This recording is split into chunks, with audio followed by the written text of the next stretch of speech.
everyone. I'm Rick, and I'd like to welcome you to 90 to Zambo Talks. This is Bedtime Stories. So, what we're going to do is I'm going to tell you a few things and read you from the book some bedtime stories.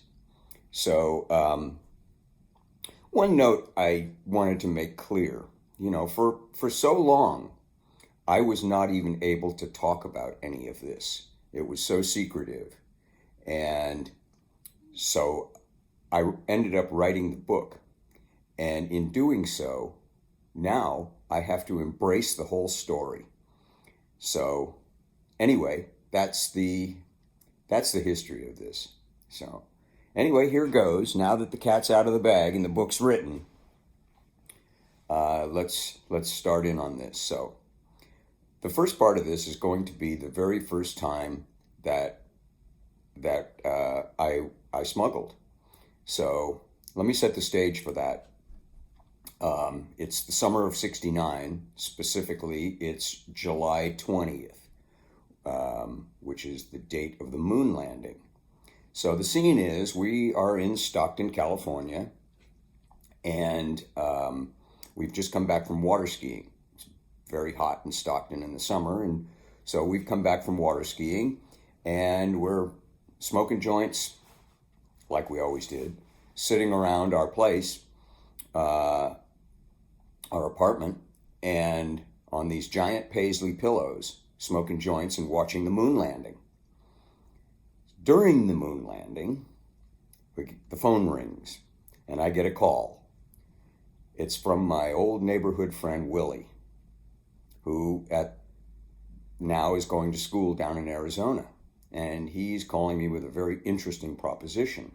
Several friends of his have been smuggling marijuana across the U.S.-Mexican border in Nogales, Arizona.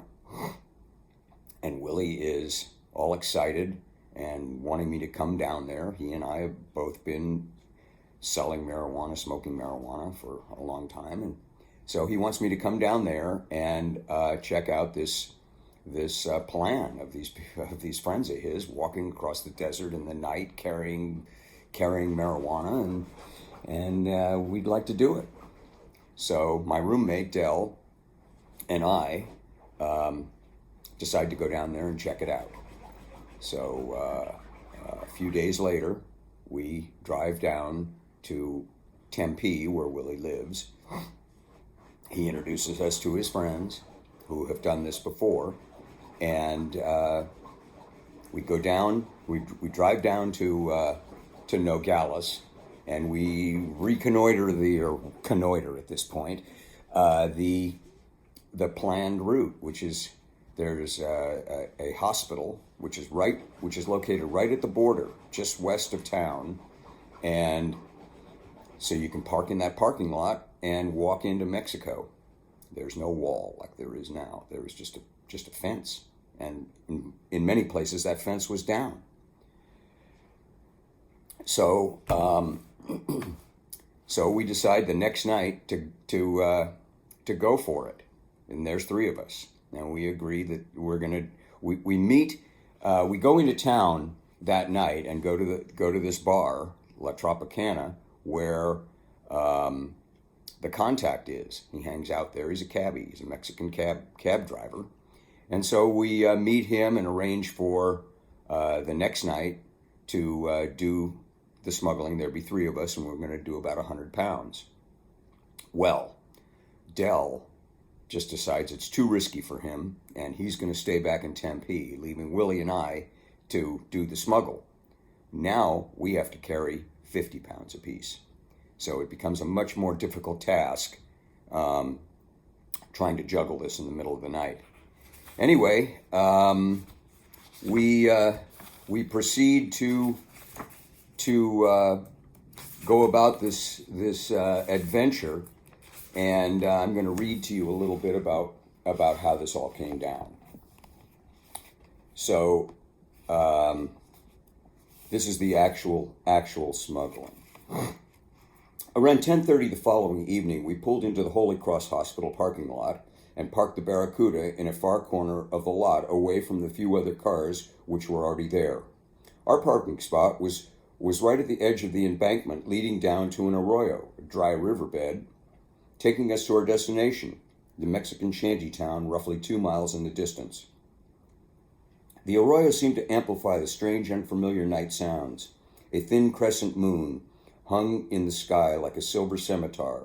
A coyote howled somewhere in the distance, and the otherwise quiet of the night reverberated like a silent screaming banshee in our ears as we walked through the night. Maybe we should have had JP go with us, I said. Maybe Dell was right, being concerned about snakes. I wonder if they come out at night. What about tarantulas, scorpions, and Gila monsters? If one of those things bites you or me, we're fucked. No medical kit or anything, said Willie. I didn't think about water. We don't even have a canteen, I said, licking my parched lips. I was a Boy Scout and so were you. Guess we just reinterpreted the motto. To be unprepared, I joked. Not funny. This is serious.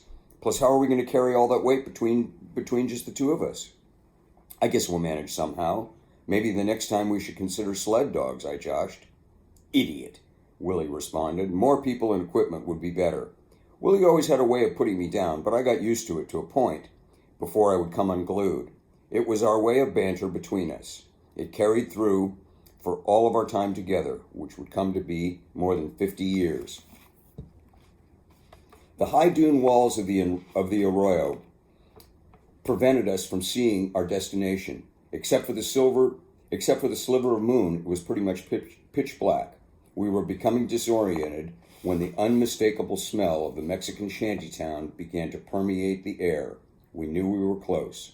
As we climbed out of the dry riverbed, the smell of excrement, rotting vegetables, and wood smoke soon assailed our parched nostrils. Raw sewage was backed up in fetid pools, spilling a rancid sludge-like ooze down the embankment and into the arroyo, which suddenly had become a slick and slippery slope. Jesus, watch your step. Fall into that shit and I'm leaving you here, said Willie. I guarantee you'll never set foot in my car again. Thankfully, I didn't, assuring myself of a ride back home, if we made it back home.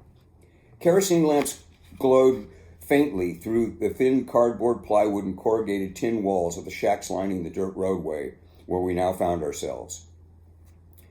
The sounds of silence we had just come through in the arroyo were now broken by babies crying, dogs barking, and a television broadcasting a soccer game in Spanish. Shadows seemed to move somewhere in the gloom as we suddenly became aware we weren't alone. Maybe it was our hypersensitivity or maybe just paranoia. We didn't know, but the fact was we were two long-haired college students wandering alone in a Mexican shantytown late at night carrying a couple $1,000s in $100 bills. Certainly easy targets if someone had bad intentions toward us. So that was going in. Now, we scored the load, and we were going back out. So this is how it all came down. We hoisted the boxes on our shoulder and descended the bank, half stumbling, half sliding, to avoid the raw sewage which cascaded down beside us until we reached the bottom of the arroyo. It was nearly an ink-black night, but the stars glowed brightly. The moon, a narrow waxing crescent low in the west, gave very little ambient light. We stumbled only a few paces down the gully when I promptly ran into a cactus and my boxes went flying. Fuck! Broke the night silence and echoed across the desert. Hey, Will, give me a hand. I think one of my boxes might have come apart. Willie set the boxes down and helped me recover the spilled packages. One of my egg cartons indeed had a tear in one of the corners where it hit the ground. We were able to get all the packages back into the box. We continued. Try not to be so clumsy. If your boxes break any further, you'll really be up shit creek. Trudging across the desert, carrying 2 egg cartons at about 25 pounds apiece, we had to stop frequently to shift our loads and catch our breath. It felt like I was juggling bowling balls while walking across a tightrope blindfolded. One step in front of the other. Try not to trip or fall. If my old man could see me now, I said, he'd have a fucking heart attack. Yeah, but he'd like the money we're going to make, answered Willie. That's true. It's all he thinks about. But don't count your chickens. We have a long way to go. One step in front of the other, and don't think about the money. Contrary to what my father thinks, there's got to be more to life than just fucking money. You got it, man. Except in my world, it's fucking and money. Christ, if you'd given me 15 minutes back at the bar, I could have put another notch in my belt. What was that? I nervously asked and cocked my head to one side, listening intently. A distant howl broke the night silence. Maybe it was a coyote, maybe not. I never knew. One step in front of the other. Keep walking. We lapsed into silence. The night was still, so quiet we could almost hear the mad whooshing of adrenaline pumping through our veins as our hearts pounded like red-lined locomotive pistons. When have I hung it out this far, I thought. There's just too much on the line, but this is really a gas. This is more than just a high school prank. Very heavy dues to pay if we picked the wrong card. We could go to jail or get robbed and killed out here and nobody'd ever know. Willie just thinks this is some kind of fun kid's game. No consequences at all. All he thinks about is getting laid, another notch in his bedpost. At 3:30 in the morning, tired and sweaty but pumped with energy, we cautiously climbed up the embankment, shifting the 2 cumbersome boxes, which now felt like 50 pounds each, and saw the silhouette of the hospital. We quietly slunk to the car, opened the trunk, and deposited the boxes. Willie took a second to grab a 6-pack of Coors out of the ice chest in the trunk. He opened one and guzzled it. So did I. We were the only car in the parking lot. This is really stupid. We look like a couple of idiots, or maybe we look exactly like what we are, a couple of smugglers, I said. If we ever do this again, we have to park over there by the emergency room, where the night staff parks, so we won't be the only car left in the parking lot standing out like a sore thumb, if we ever do this again. Willie started his Barracuda. The customized glass-packed muffler system broke the night silence and the solitude, sounding similar to the Indianapolis Motor Speedway at the start of the 500. Vroom, vroom. Do you have to rev this piece of shit up? Can't you just go quietly? I said as the car crept out of the parking lot. Willie was looking in his rear and side view mirrors almost simultaneously while my head spun wildly on its axis, probably resembling an out-of-control gun turret. Be cool. Don't look around as if the cops are hiding behind every cactus, JP. JP said it's cool? It's cool, Willie cautioned. Relax, you jerk. Pop a couple of beers and let's fire up a joint. Driving the 3 miles east away from the hospital, we turned north onto the main highway and slowly drove the 150 miles back toward Tempe. Can you believe it, Rick? Can you believe what we just did? Asked Willie, taking another hit from the joint while holding his second beer between his legs as the smoke drifted upward and we finally began to relax a bit. I'm gonna get a motorcycle and maybe a boat too. Then I'm gonna rent a really nice ranch out in the desert where I can get loaded, turn up the stereo full blast, and run around naked with my lady friends and not get hassled. This is going to be a blast. Welcome to our new world, Ricky, my boy. Again. Better not count your chickens, you fool. We haven't made it back yet and still have a ways to go before we see any money. You always worry too much, Rick. Just cool it. Have another hit. We'll be okay, Willie said as he turned up his custom-installed stereo to the Rolling Stones. Jumping Jack Flash. It's a gas, gas, gas. So anyway, that was our first smuggle. And it was very exciting and scary to say the least. But we made it. Could we do it again? Well, that was the question as we drove back. So anyway, that is the first episode of your Bedtime Stories. So stay tuned and there will be more, I promise. So this is Rick, 90 to Zambo. This is the book, 90 Degrees to Zamboanga, Memoirs of a 20-Year Marijuana Smuggling Adventure. I hope you guys like it, and there will be more. So cheerio, and we'll see you on the flip side.